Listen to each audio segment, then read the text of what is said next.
लैला अलिफ लैला अलिफ लैला अलिफ लैला अलिफ लैला अलिफ लैला।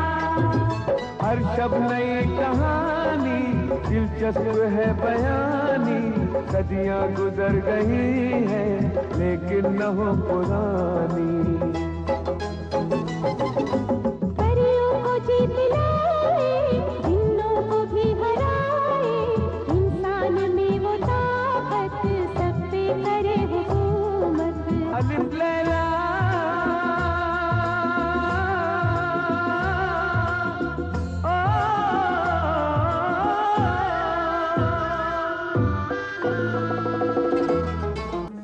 बगदाद का मशहूर अब्बासी खलीफा हारून रशीद एक ऐसा इंसानियत पसंद हुक्मरान था जो अपनी रियाया का हाल मालूम करने के लिए रात को भेस बदलकर अपने शहर, गांव और गलियों में जाया करता था। इस तरह खुशहाल और जगमगाते हुए बगदाद के अलिफ लैलवी दिन और रातों से बहुत सी अजीबो गरीब, हैरत अंगेज दास्तानों ने जन्म लिया। एक दिन भेस बदले हुए खलीफा हारून रशीद एक गली से गुजर रहा था। सादिका, हमें अंदर जाने दे। नहीं, अंदर नहीं जा सकते। अब क्या होगा? घबराओ नहीं बुशरा। सादिका, हमें अंदर जाने दे। नहीं, नहीं जा सकते। हमें जाने दे। ये मेरे शौहर का घर है। ये मेरे भी शौहर का घर है। तेरा शौहर तो ये आज बना है। मेरी शादी तो इससे 5 साल पहले हुई थी। क्या तू नहीं जानती? 4 बेटियां हैं मेरी इससे। अरे हट, तमाशा न बना। हमें अंदर जाने दे। हमें हमारे घर में जाने दो सादिका। अगर तुम घर के अंदर गए तो मैं बगदाद के आदिल खलीफा हारून रशीद के पास फरियाद लेकर जाऊंगी। मैं तुम्हें वहाँ तक जाने नहीं दूंगा। मैं जाऊंगी, जरूर जाऊंगी, फरियाद करूंगी। अरे तेरी फरियाद सुनने के लिए उनके पास वक्त कहाँ है? वो बहुत ही मसरूफ हुक्मरान हैं। तेरी फजूल बातें सुनकर अपना वक्त जाया नहीं करेंगे। अरे छोड़। मैं अपनी जान दे दूंगी और तेरी जान दे लूंगी, मगर तुझे अंदर नहीं जाने दूंगी, समझी ना? मैं तुझे अंदर नहीं जाने दूंगी। मैं तुझे इस घर में नहीं घुसने दूंगी। तू इस घर में नहीं आ सकती। मैं तुझे अंदर नहीं जाने दूंगी। मैं तुझे अंदर नहीं जाने दूंगी। रुक जाओ, मैं कहता रुक जाओ तुम लोग, मत लड़ो आपस में। कौन हो तुम? मैं अमीरुल मोमिनीन खलीफा हारून रशीद का एक अदना खादिम हूँ। उन्होंने मुझे हुक्म दिया है कि तुम सब दरबार में हाजिर हो जाओ और झगड़े की वजह बयान करो।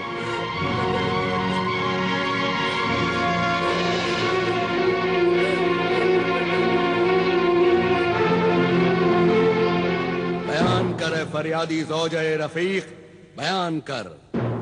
रफीक और बुशरा, तुम्हें भी सच्चाई बयान करने की इजाजत है।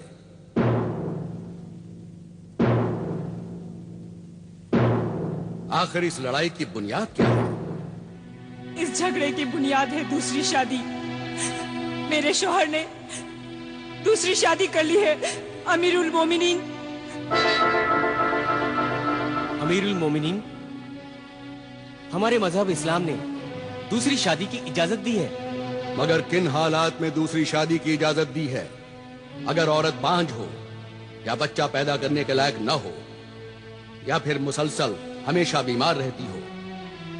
और दूसरी शादी करने के लिए अगर पहली बीवी इजाजत दे तभी शौहर दूसरी शादी कर सकता है। क्या तुमने अपनी दूसरी शादी करने से पहले अपनी पहली बीवी से इजाजत ली थी? जी नहीं। तो फिर तुम गुनहगार हो। तुमने अपनी पहली बीवी पर जुल्म किया है और मजहब इस्लाम को बदनाम किया है। मगर इसमें मेरा क्या कसूर है अमीरुल मोमिनीन? कसूर है हुजूर, कसूर है, बहुत बड़ा कसूर है। ये भी मेरे खाविंद के गुनाह में बराबर की शरीक है। तुमने या तुम्हारे माँ बाप ने मुझसे आकर पूछा पूछा मुझसे आकर कि मैंने अपने शौहर को दूसरी शादी की इजाजत दी है या नहीं? और अब ये जुल्म मैं बर्दाश्त कर रही हूँ अमीरुल मोमिनीन। तुम्हारा इल्जाम सही है मजलूम सादिका। आखिर तुमने दूसरी शादी क्यों की? क्योंकि इस बीवी से मेरी 4 लड़कियां पैदा हुई, इससे कोई लड़का पैदा नहीं हुआ। बेटा पैदा करना औरत के इख्तियार में नहीं है, इसका जिम्मेदार भी मर्द है।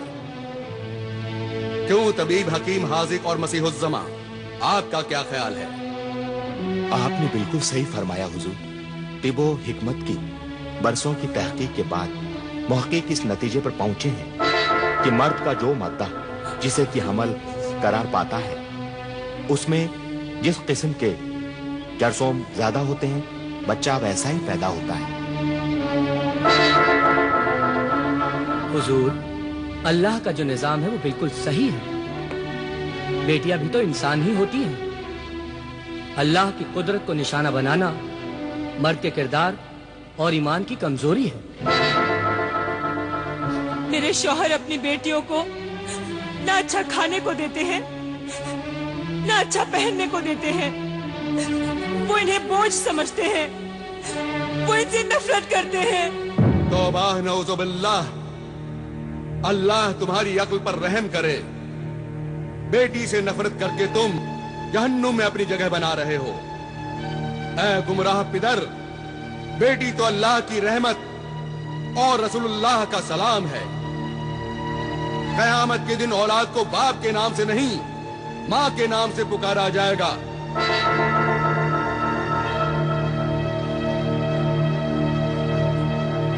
कितना बड़ा दर्जा है औरत का। माँ के कदमों के नीचे ही जन्नत है। ये दुनिया औरत के लिए ही बनाई गई है। औरत ने ही बड़े बड़े पैगंबरों को पैदा किया। बड़े बड़े वली अल्लाह, दरवेश, कौम के रहनुमा और मुजाहिदों ने माँ की गोद में ही परवरिश पाई है।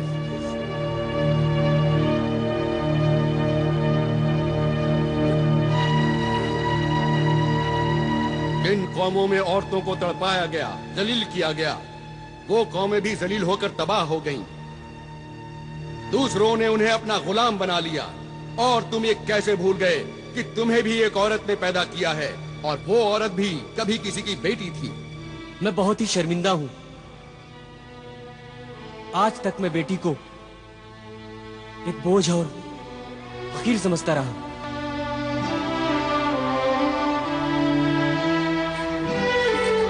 आज आपने मेरी आंखें खोल दी और मुझे बता दिया कि बेटी का दर्जा क्या होता है।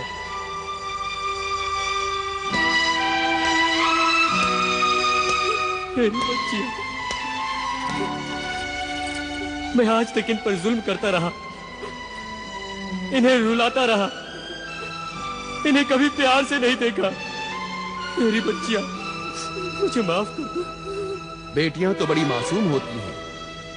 उनकी छोटी छोटी बातों का, उनकी जरूरतों का, उनके अरमानों का माँ बाप को ख्याल रखना चाहिए। अफसोस तो यह है कि औरत को खुदगर्ज मर्द ने अपना मोहताज बना रखा है। ये बेटियां बचपन में माँ बाप के सहारे पर, जवानी में शौहर के आसरे पर और बुढ़ापे में अपनी औलाद के रहमो करम पर बेबसी की जिंदगी गुजारती हैं। इसलिए मैके की मेहमान मुसाफिर ये बेटियां अपने ससुराल पहुंचने तक खिदमत ही खिदमत करती रहती हैं। इसलिए अपनी बेटियों को खूब पढ़ाओ, इल्म और हुनर सिखाओ, ताकि वो मर्द की मोहताज न रहें और बेसहारा जिंदगी होने पर इज्जत की रोटी खा सकें। याद रखो, बेटों से ज्यादा बेटियां ही माँ बाप से मोहब्बत करती हैं। मुझे माफ कर दीजिए हुजूर, मुझे माफ कर दीजिए। मुआफी मुझसे नहीं, अल्लाह से मुआफी मांग। अपनी मजलूम बीवी और मासूम बेटियों से मुआफी मांग और जा अपनी बेटियों की बेटों की तरह परवरिश कर।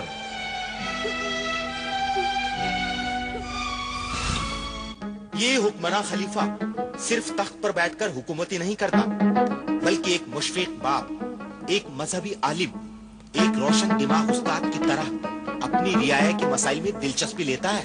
सिर्फ दिलचस्पी ही नहीं लेता, उनके मसाइल हल करता है और जीने का सलीका सिखाता है। ये गरीब और अमीर दोनों का हमदर्द है। ये सुना है कि खलीफा हारून रशीद की बेगम आलिया जुबैदा को उनसे बड़ी शिकायत है कि वो उनके साथ ज्यादा वक्त नहीं गुजारते। ताज्जुब है। हुजूर अनवर, आज हमारी तबीयत थी कि हम आपके साथ उस नहर के किनारे चहलकदमी करें जो आपने हमारे लिए नहर जुबैदा बनवाई है। यकीनन हमें बहुत ही खुशी होती बेगम आलिया, लेकिन आज आप हमें मुआफ फरमाएं। शाम होने वाली है और हमें अपना फर्ज अदा करने के लिए महल के बाहर जाना होगा। आप जैसे फर्जशनास शौहर की बीवी होना तो हमारे लिए बाइसे फख्र है, और ये तो हमारे लिए और भी खुशी की बात है कि जो वक्त बीवी के साथ गुजारने के लिए होता है वो भी आप अपनी रियाया की भलाई और खिदमत में गुजारते हैं। इसके लिए तो हम वाकई आपके एहसानमंद हैं बेगम, जो ये कहकर आपने हमारी हौसला अफजाई की है। वाकई अगर शरीक हयात बीवी शौहर के जज्बात और उसके कामों में शरीक हो तो शौहर अपने नेक मकसद में जरूर कामयाब होता है। वक्त हो चला है मेरे सरताज, आप जाइए, देर हो रही है। न जाने कितने मौसम गुजर गए हैं, लेकिन हम आपकी सैरो तफरीह की ख्वाहिश पूरी न कर सके। वाकई हम बहुत शर्मिंदा हैं बेगम, खुदारा हमें मुआफ कर दें। नहीं नहीं, मुआफी मांगकर इस कनीज को शर्मिंदा न करे मेरे सरताज।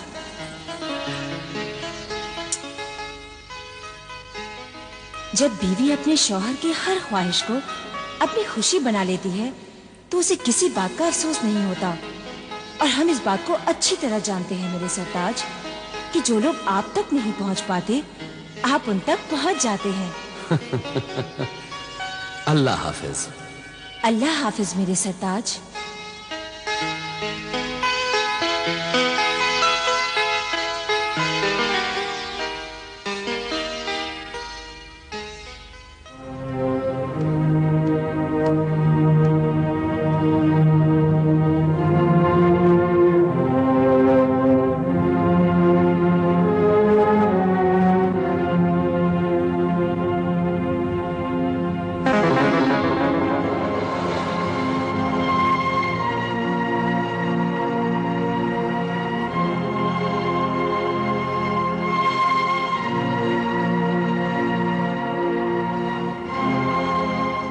चलिए वजीर आजम।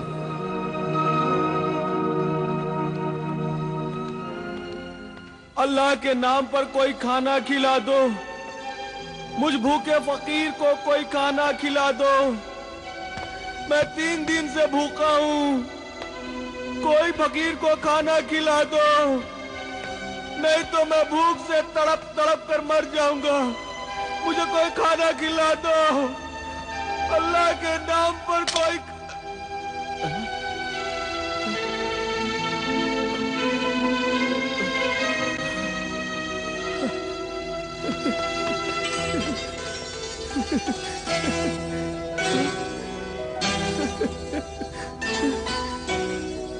दीनार, 1 दीनार, वो भी सोने का?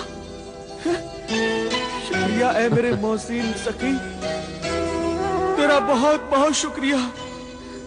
अल्लाह तुझे खुश रखे।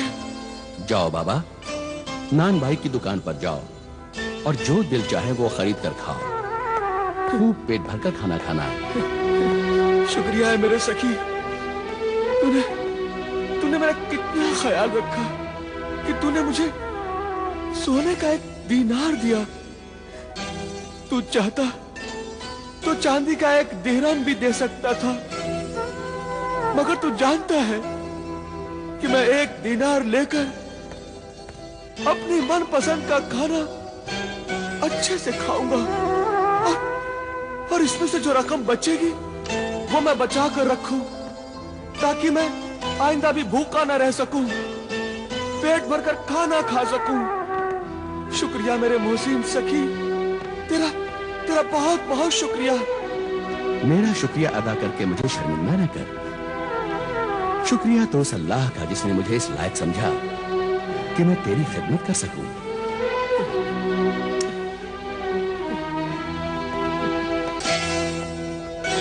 जाओ बाबा, और जाकर पेट भरकर खाना खाओ और उस अल्लाह का शुक्रिया अदा करो। हाँ, जाता हूं, मगर खाना खाने से पहले मेरी एक शर्त है। तू मानेगा ना उस शर्त को? हाँ?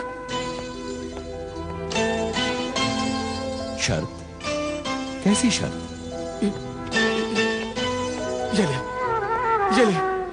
ये कोड़ा ले और मेरी पीठ पर 3 कोड़े मार। 3। जब तू 3 कोड़े मारेगा तभी मैं खाना खाऊंगा। क्या तू पागल है नाबीना फकीर? नहीं, मैं पागल नहीं हूं। मैं पूरा होशो हवास में हूं।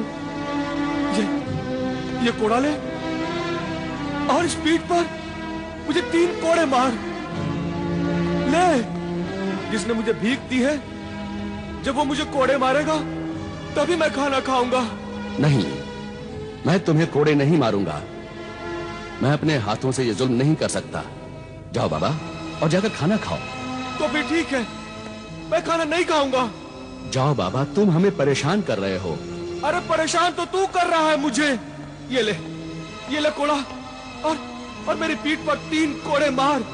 रहम कर, मुझ भूखे पर रहम कर। नहीं, मैं तुम्हें कोड़े नहीं मारूंगा।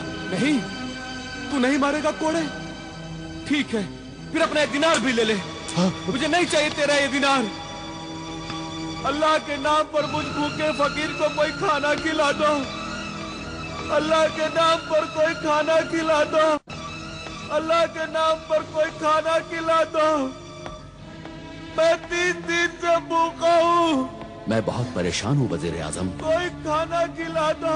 इस फकीर की भूख, इसकी पुकार, इसकी फरियाद खाना खिला दो। मैं तुम्हें सुन सकता हूँ और नहीं देख सकता हूँ। ए नूर वालो, मुझ बेनूर को कोई खाना खिला दो। तरस खा मुझ बेनूर पे, कोई खाना खिला दो। इस अंधे भूखे फकीर को मारने के लिए मेरे हाथ कैसे उठ सकते हैं? मर जाऊंगा। न तो मैं इसे कोड़े मार सकता हूँ और न ही मैं इसकी भूख मिटा सकता हूँ। अल्लाह के नाम पर कोई खाना खिला दो। खाना खिला दो, नहीं तो मैं भूख से मर जाऊंगा। कोई खाना खिला दो। या अल्लाह, तू मेरी नेकी और सब्र का कैसा इम्तिहान ले रहा है। रहम कर मुझ पर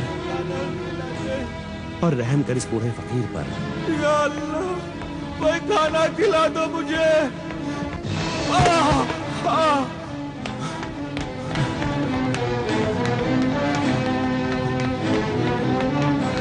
अरे बाबा, बाबा, बाबा, उठो बाबा। बाबा, कौन हो तुम? मैं एक तालिबे इल्म हूँ। बगदाद में जो कुतुबखाना है, वहां किताबें पढ़ने के लिए आया हूँ। अरे तुम वही हो ना जिसने मुझे सोने का दिनार दिया था? है तालिबे इल्म, इस बगदाद शहर में तुझे इल्म तो मिल जाएगा, मगर मुझ भूखे फकीर को रोटी नहीं मिलेगी। रोटी नहीं मिलेगी मुझ भूखे फकीर को। जरूर नहीं मिलेगी। अल्लाह के बेशुमार नेमतों से मालामाल बगदाद शहर में कोई भूखा नहीं मर सकता। उठ ऐ जिद्दी फकीर, मैं अपने इन बेगुनाह हाथों को गुनहगार बनाऊंगा। मैं तुझे कोड़े मारूंगा और तुझे खाना खिलाऊंगा। तो तू मुझे कोड़े मारेगा? शुक्रिया मेरे मोहसिन सखी, तेरा बहुत बहुत शुक्रिया। ले ये कोड़ा ले और मेरी इस पीठ पर 3 कोड़े मार। ले मार कोड़े। या अल्लाह, मुझे मुआफ करना। मार जोर से कोड़े मार, तभी मैं खाना खाऊंगा। मार। या अल्लाह, मेरी तौबा है। अल्लाह मुझे मुआफ करना। मार, दूसरा कोड़ा मार। मार मेरे नेक नफस मददगार, मार। तीसरा कोड़ा मार, जल्दी मार।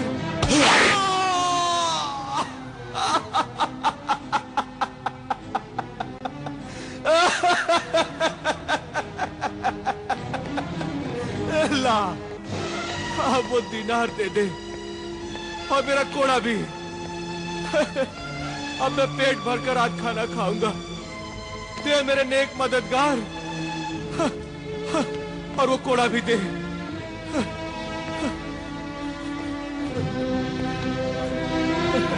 आज मैं पेट भरकर खाना खाऊंगा।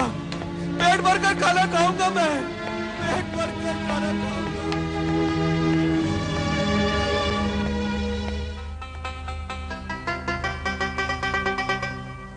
या अल्लाह, तेरा लाख लाख शुक्र है, तूने आज इस भूखे फकीर को खाना खिला दिया। 3 दिन लगे मुझे मेहनत की रोटी खाने के लिए। या अल्लाह, और मेरे उस मददगार की भी मदद करना।